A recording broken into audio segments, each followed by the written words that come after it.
So this is the first time that we are going to make use of Eddie's feed, certified non-GMO. So we will have pasture-raised, non-GMO raised broilers. We can't wait.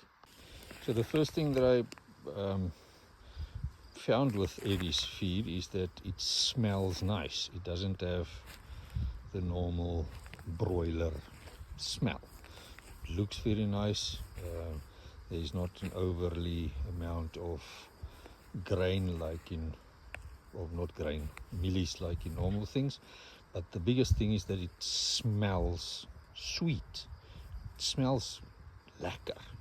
So we put the feed in one of these dustbins that can seal. So it can be near the tractor and we can just fill the dustbin up. We don't have to walk too far to replace the feed in the tractors.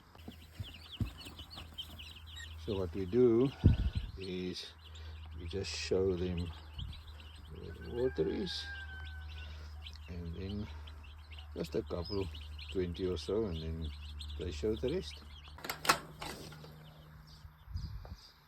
All settled in and ready for the first night.